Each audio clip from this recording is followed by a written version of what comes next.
बिस्मिल्लाहिर्रहमानिर्रहीम, अस्सलामु अलैकुम। मेरा नाम है ख्वाजा मोहम्मद उमर और आप देख रहे हैं बाइक मेट पीके।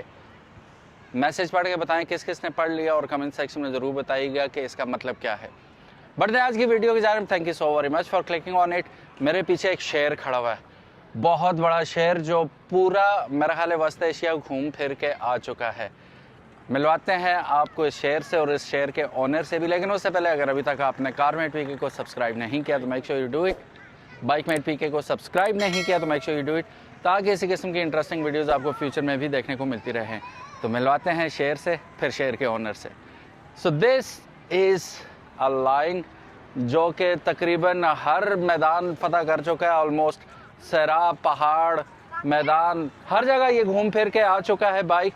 और इस बाइक को देख के आप पहचान चुके होंगे कि किसका ये मोटरसाइकिल है। बुलाते हैं इनके प्राउड ऑनर को, the famous for the first time on my channel, Abdullah on wheels. अस्सलाम वालेकुम अब्दुल्ला, कैसे हैं आप? वालेकुम सलाम, अल्हम्दुलिल्लाह। आप कैसे हैं? अल्हम्दुलिल्लाह ठीक ठाक। यहाँ आ जाए अपने लाइन के पास, यहाँ के बात करते हैं। सुनाएं कैसे हैं आप?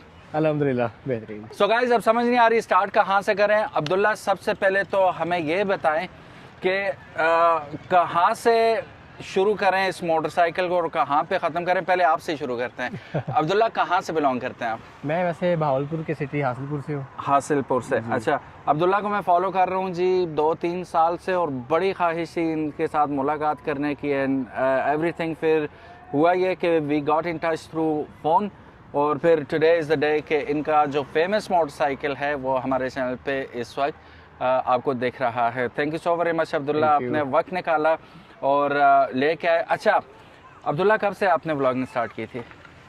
जी व्लॉगिंग स्टार्ट किए हुए ऑलमोस्ट 5 इयर्स हो चुके हुए हैं। 5 इयर्स, वेरी नाइस। 2020 कोरोना के टाइम पे स्टार्ट हुई थी। अच्छा, तो पहले आपने नेशन वाइड टूरिंग स्टार्ट की थी? जी बिल्कुल, पहला टूर था मेरा स्कर्दू का, सियाचिन का। Oh very nice. Lahore to direct Siachen. अच्छा, तो कैसा रहा था एक्सपीरियंस? अल्हम्दुलिल्लाह बेहतरीन, ज़बरदस्त। अच्छा, सो आपने मेरा ख्याल है YBR शुरू से अभी तक YBR पे ही कर रहे हैं आप? बिल्कुल, यही बाइक था सियाचिन में जब गया था? यही बाइक था। ये मॉडल कौन सा है? ये है 2019 लेट 2019।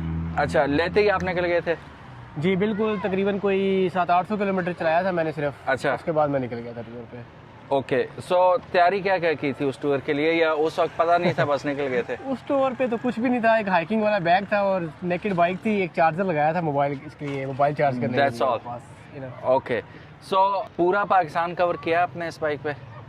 पूरा कहना तो मेरे ख्याल में ठीक नहीं होगा, लेकिन ये कह सकते हैं कि जो आपकी मेन रूट्स हैं टूरिज्म के हवाले से या जो टूरिस्ट फेमस प्लेसेस हैं वो मैंने ऑलमोस्ट कवर किए हैं, नॉर्थ में भी और साउथ में भी टिल गवादर। ओह वेरी नाइस। तो अल्हम्दुलिल्लाह कह सकते हैं कि नॉर्थ टू साउथ और ईस्ट टू वेस्ट सारा कवर किया हुआ है तकरीबन। अच्छा, मेरा बेतुका सा सवाल नहीं था, ये तुक वाला सवाल था। पूरा पाकिस्तान कौन कवर कर सकता है? बड़ा मुश्किल है, लेकिन एटलीस्ट ही ट्राइड। अब सवाल पूछने का असल मकसद ये था कि इनके इंटरनेशनल टूर बहुत ज़्यादा हैं, तो इंटरनेशनल से पहले नेशनल कवर किए या नहीं, ये मकसद था। वो हो गया कवर। अब शुरू करते हैं जी इंटरनेशनल टूर्स के बारे में। अब्दुल्ला, सबसे पहला इंटरनेशनल टूर आपने कब किया था और किस कंट्री का किया था? सबसे पहला इंटरनेशनल टूर मेरा था 2023 में। ओके। और ईरान और अफ़गानिस्तान इसमें मैंने कवर किया था और टोटल इसमें अराउंड 14,500 किलोमीटर्स और 78 डेज। ओह, बड़ा लंबा टूर था ये। जी बिल्कुल, बहुत लंबा टूर था और YBR पे ही किया था। तो YBR कैसा इसने रिस्पॉन्ड किया इंटरनेशनल टूर पे? स्पेशली नेशन का तो ये है, नेशनल का पार्ट्स मिल जाएंगे, मैकेनिक भी मिल ही जाएंगे, ना करते हुए सुकून तो होता है कि अपने मुल्क में। जी बाहर जरा टेंशन होती है यार, YBR का पता नहीं मिले ना मिले। तो वो क्या सीन हुआ, कोई खराबी तो नहीं आई कुछ? अच्छा, वो टेंशन तो होती है बंदे को पहली दफ़ा जब आप जा रहे होते हैं और आपका बाइक जो है वो उन कंट्रीज़ में नहीं है अवेलेबल। लेकिन सबसे जो अच्छी चीज़ है वो ये है कि 1 to 5 cc कैटेगरी है, तो इसमें आपको पार्ट्स वगैरह मिल ही जाते हैं, खुदा ना खास्ता कोई मसला हो भी जाए। लेकिन अल्हम्दुलिल्लाह कोई मसला मेरा बना नहीं था, अल्हम्दुलिल्लाह। तो मुझे उस चीज़ का ब्रेक डाउन कोई भी नहीं हुआ? नहीं, अल्हम्दुलिल्लाह। चीज़ें स्पेयर पार्ट्स के तौर पे क्या क्या लेके गए थे साथ? स्पेयर पार्ट्स के तौर पे मैं क्लच प्लेट्स लेके गया था, ठीक है, और स्प्रॉकेट सेट एक लेके गया था, ठीक है, और बाकी सील जो इसकी होती हैं ऑयल वगैरह लीकेज के लिए वो ये नोटोरियस भी है ना अपनी सील्स की वजह से। जी, जी, जी, इसकी बिल्कुल, बिल्कुल। ऑयल लीक भी हो जाता है कभी। शॉक्स की सील्स हाँ और जी। कुछ और बाकी जो जैम्स वगैरह होते हैं इसके सही। इंजन के, तो ये चीज़ें मेन है। बाकी ब्रेक आपके पास पैड्स तो होने चाहिए एक्स्ट्रा, ऐसे ही है। ब्रेक ड्रम्स भी होने चाहिए, क्लच हाँ। केबल, रेस केबल, ये सारी बेसिक चीज़ें हैं जो आपके पास होनी चाहिए ताकि आप ऑन दी गो रहें, खुद ही आप फिक्स करके फिट कंटिन्यू भी कर सकें। और बिल्कुल अच्छा, ऐसे ही है। पंचर किट वगैरह भी यकीनन जी होगी। जी, पंक्चर किट भी है और ट्यूबलेस टायर्स हैं, तो अल्हम्दुलिल्लाह मेरा पूरे सफ़र में कोई पंक्चर नहीं हुआ। ओ माशाल्लाह, ये यू बहुत- आर ब्लेस्ड, यू आर कह ब्लेस्ड। सकते हैं। अच्छा, as a bike what do you think कि ये, क्योंकि जब मैंने आपको कल भी मैंने आपको बताया था कि आपका ईरान का जब पहला टूर मैंने देखा था, तो जैसे ही आप ईरान एंटर हुए तो आपने कहा काश बड़ा बाइक होता, अच्छा सा जानी थी। तो वो क्या बिल्कुल। सीन था कि अंडर पावर रियली फील होता है वहाँ पे ये?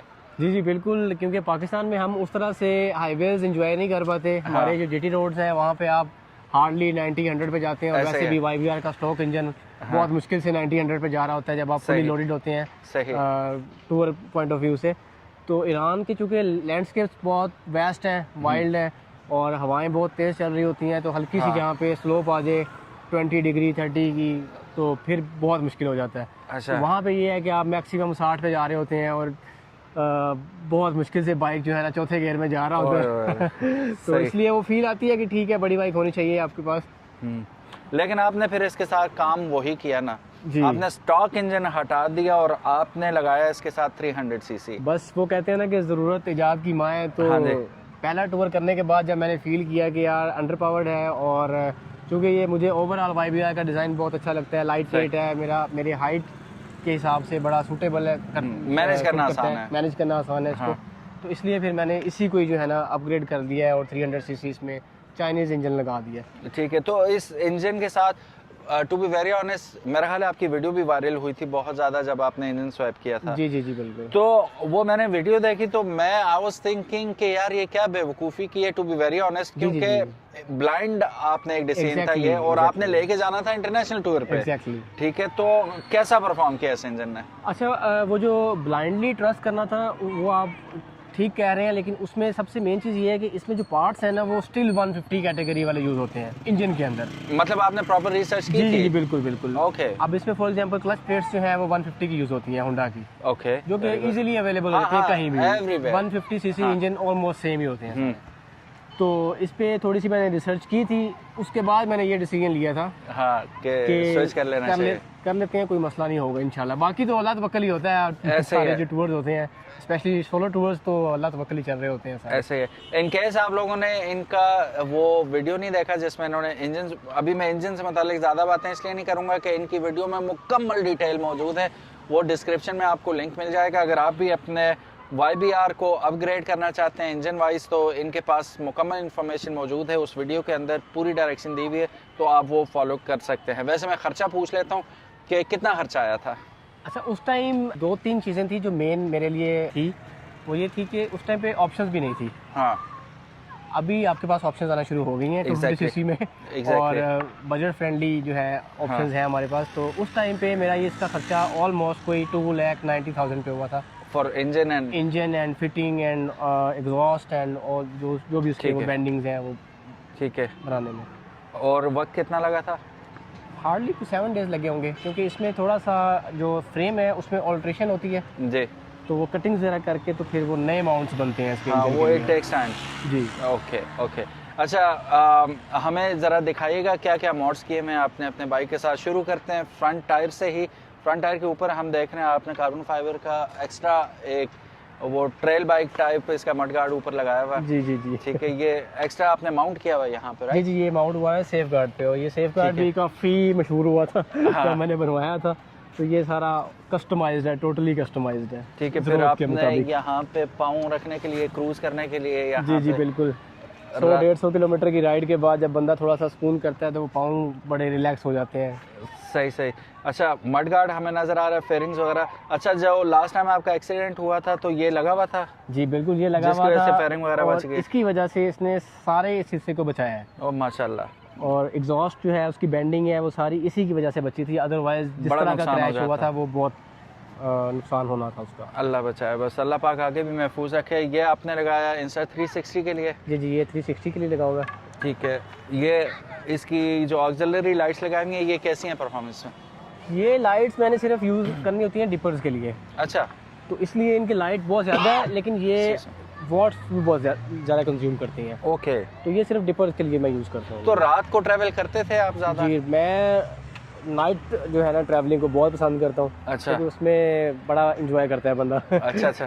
तो इसलिए नाइट जो है ना राइडिंग के लिए सारा कुछ सेटअप लगा हुआ है पहले से ही। तो ये लाइट्स आपने अखराजात भी साथ साथ बता जी, जी, देते जी। जाइएगा। ऊपर वाली लाइट्स कितने में पड़ी ये आपको? लाइट्स मुझे दोनों पड़ी थी कोई 3000 के आसपास, ओके। और ये जो नीचे वाली हैं ये आई थिंक कुछ 6500 की थी जोड़ी? जी जी, ओके। साल 1.5 साल पहले। सही। और नीचे वाली? ये नीचे वाली की 3200 के आसपास है। अच्छा, 10-15 हज़ार तो लाइट्स पे लगा जी दिया जी जी, आपने। ऐसी है। फिर ये भी आफ्टर मार्केट स्क्रीन लगी हुई है जी जी, ये इसकी? भी आफ्टर मार्केट है और ये बहुत ही रेयर है, ठीक है। कोई इसको यूज़ करता है। एग्जैक्टली। ये कितने में पड़ गई आपको? ये आई थिंक कोई 2000 के आसपास है। तो ये हंट कैसे की थी आपने? ये मुझे बस ऐਵੇਂ ही अचानक ही मिल गई है, वो कहते हैं ना जब बंदा कुछ ढूंढ रहा होता है ना तो हाँ, उसे मिल मिल ही जाता है जाता कुछ है। ना कुछ। हाँ। ये किस बाइक की है बेसिकली? ये YBR की ही है, अच्छा, आफ्टर मार्केट है बस। आफ्टर मार्केट है, लेकिन बहुत रेयर यूज़ होती है तो इसलिए कम ही नज़र आती है मार्केट ओके। में। हेडलाइट भी आपने चेंज की? हेडलाइट भी इसकी? चेंज की हुई है। ठीक हो गया। और ये हैंड गार्ड्स ने कैसा परफॉर्म किया ड्यूरिंग द हैंडगार्ड्स क्रैश? बस 100 है, अच्छा। क्योंकि ये प्लास्टिक है, तो ठीक है। ये थोड़ा इसको सा भी रीइंफोर्स करना पड़ेगा आपको प्रॉपर? आई थिंक इसको चेंज करना पड़ेगा। मैं ज़रा लुक्स को भी साथ रखता हूँ, तो जो अच्छा, अच्छे वाले होते हैं, अच्छी क्वालिटी वाले या जो बचाते हैं ना, वो हाँ। ज़रा लुक्स में इतने अच्छे वो नहीं लगते। वो बस परफॉर्मेंस बेस्ड ही होते हैं, हाँ, वो बिल्कुल। लुक्स इतनी खास होती नहीं है इसलिए उसकी। ये बस 100 हुई है। अच्छा, एक और इंटरेस्टिंग चीज़ है, बॉक्सेस वगैरह तो हम लगा ही लेते हैं।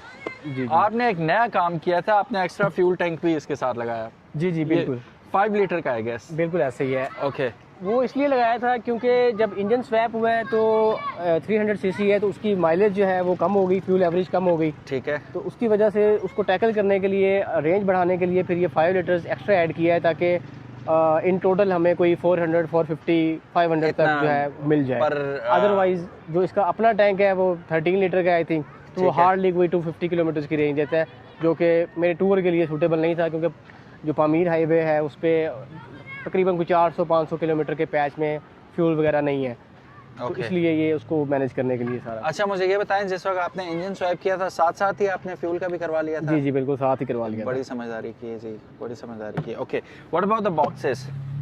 अच्छा, बॉक्सेस ये एलुमिनियम के हैं और इनका काफ़ी वेट है, ठीक है। लेकिन इनके पीछे जो मेरा एक्सपीरियंस था वो ये था कि जब आप हाईवेज़ पे जा रहे होते हैं, स्पेशली जो ईरान वाला एक्सपीरियंस था मेरा, उसमें जब आप हाईवे पे जा रहे हैं क्रूज़ करते हुए कोई 70-80 पे, तो पास से जो 22 व्हीलर या 24 व्हीलर गुजरता है 120 की स्पीड पे, हाँ। तो वो आपकी बाइक को उठा के फेंकता है नीचे। हिला के रख देता मैं है। 2-3 दफ़ा जो है ना रोड से नीचे उतर गया था ओहो हो। जब मैं पहला टूर किया था, उस अच्छा। टाइम मेरे फाइबर के बॉक्सेस लगे हुए थे। अच्छा अच्छा। उसके बाद वेट को मैनेज करने के लिए फिर मैंने ये एल्यूमिनियम के लगाए थे, ये तकरीबन कोई 22-23 किलो इनका सिर्फ वेट है, ड्राई वेट है। हैवी हो गया तो काफी। अब जो है बाइक बहुत ही स्टेबल होकर चलती है, आप 110 पे 120 पे क्रूजिंग करें, पास से जो मर्जी गुजर जाए, बाइक जम को पे फर्क नहीं चलती पड़ता, है। बिल्कुल ऐसी है। ठीक है। तो कितनी गुंजाइश है इसके अंदर सामान के? सामान की ये आई थिंक कोई 55 लीटर है, ठीक है। और ये कोई 40 लीटर के आसपास है। ठीक है, तो मतलब अच्छा खासा स्टोरेज हो जाती है। अल्हम्दुलिल्लाह बेहतरीन, हर चीज़ मैनेज हो जाती है, स्पेस मेरे पास फ्री होती है मोस्ट ठीक ऑफ है। The time. अब अजीब सा वियर्ड सा क्वेश्चन है, आपने कितने इंटरनेशनल टूर किए हैं? माशाल्लाह 2 हो गए अल्हम्दुलिल्लाह। 2 हो गए।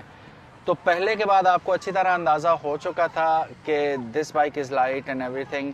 अब अखराजात की हम बात करें तो इंजन समेत ना करते हुए मिसलेनियस को छोड़ के 4 लाख तो आप लगा चुके हैं। 4 लाख लग गए ठीक है। आराम से। तो व्हाई डिडंट यू थिंक के अपग्रेड ही कर लेता हूँ, कोई प्रॉपर बाइक, बड़ा बाइक ले लेता हूँ? तो वो आपके जहन में नहीं आई बात, या आई होगी यकीनन? तो अच्छा, क्यों? ख्यालात तो आते हैं बिल्कुल। हाँ। मेरे जो 2 मेन कंसर्न है ना इंटरनेशनल टूरिंग के हवाले से, वो ये है कि जब आपके पास बड़ी बाइक होती है ना, हाँ, ये मेरा पर्सनल ओपिनियन है, आप Okay. इसे वो कर सकते हैं इख्तिलाफ, डिफर कर सकते हैं। बिल्कुल।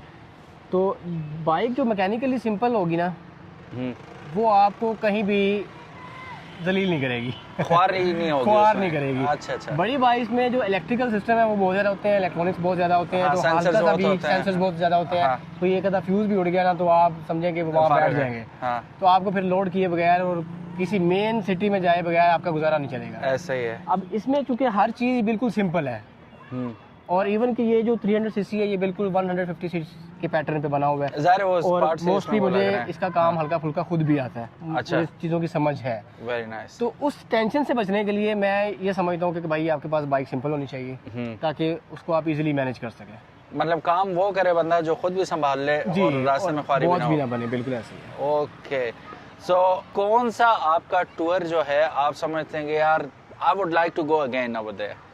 द रीसेंट रन जो कि अच्छा ये सेंट्रल एशिया था सारा, अफगानिस्तान, ताजिकिस्तान और किर्गिस्तान, अच्छा कजाकिस्तान, उज़्बेकिस्तान। तो ये जो ट्रैक बना था ये अल्लाह की तरफ से कोई इतना ज़बरदस्त बन गया था। हाँ इसमें हर चीज़ ही मिली है मुझे।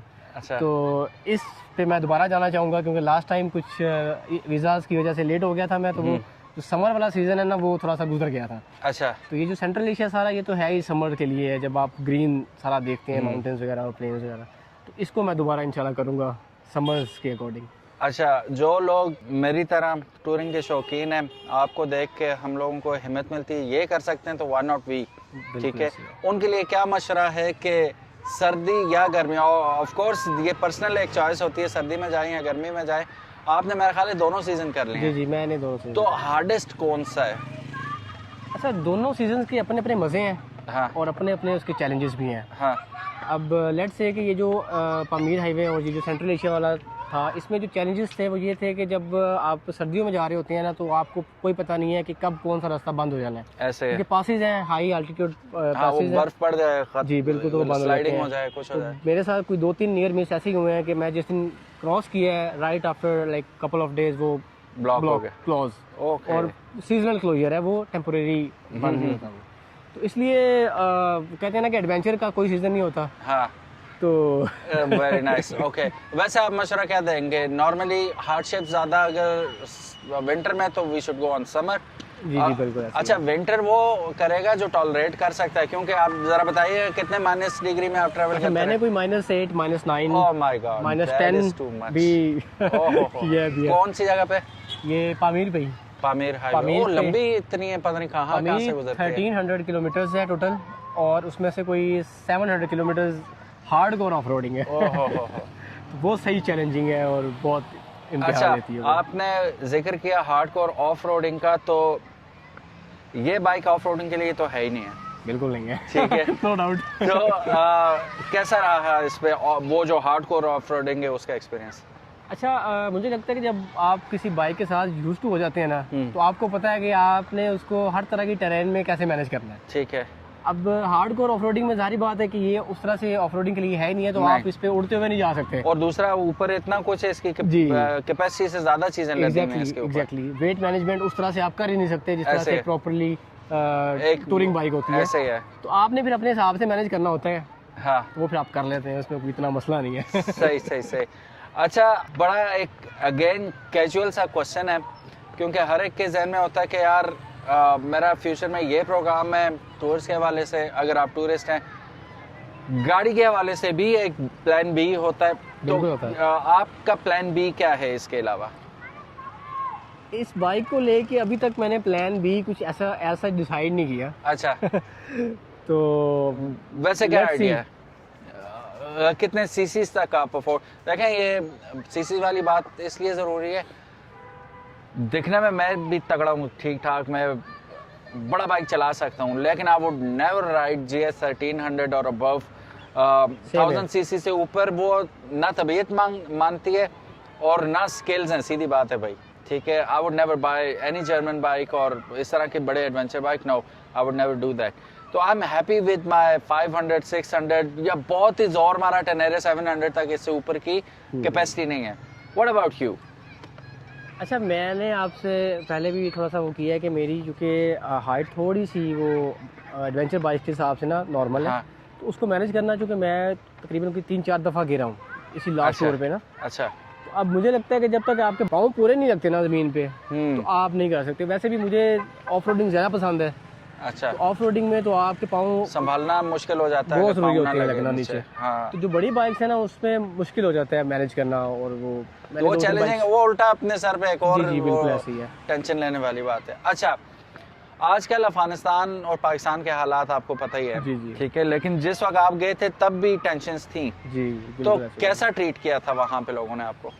अच्छा ये मुझे लगता है कि हर ट्रैवलर का ना एक बड़ा यूनिक सा और कस्टमाइज्ड सा एक्सपीरियंस होता है हर जगह पे। अच्छा, एक ही जगह पे मेरा एक्सपीरियंस अच्छा हो सकता है और आपका बुरा हो सकता है। ऐसे ही है। तो अल्हम्दुलिल्लाह मेरा जो अफ़गानिस्तान का दोनों दफ़ा का जो एक्सपीरियंस था ना वो बहुत ही आउट क्लास शानदार था, रहा। बहुत वेलकमिंग लोग थे और बड़ी इज्जत दी है उन्होंने। हाँ। जब भी उन्हें पता लगा कि मैं पाकिस्तान से आया हूँ। वो हमने आपकी वीडियो देखी थी, हर चौकी पे रोक के चाय पी के जाओ भाई। बिल्कुल ऐसे ही है, बिल्कुल ऐसे ही है। ऐसा, तो अल्हम्दुलिल्लाह मुझे ऐसा किसी किस्म का कोई मसला पेश नहीं आया अल्हम्दुलिल्लाह। और मुझे लगता है कि शायद एक बाइकर होने की वजह से हमें हर जगह एज पे होता है एज थोड़ा मिल सा। जाता है। हाँ, रिस्पेक्ट लोग मिल जाती है। रिस्पेक्ट करते हैं, वो बिल्कुल very ऐसे ही है। nice। हाँ जी, वो यही सीन है जी। वो उनको भी पता है कि ये इस किस्म का मोटरसाइकिल आ रहा है, he is a serious person, he knows what he is doing.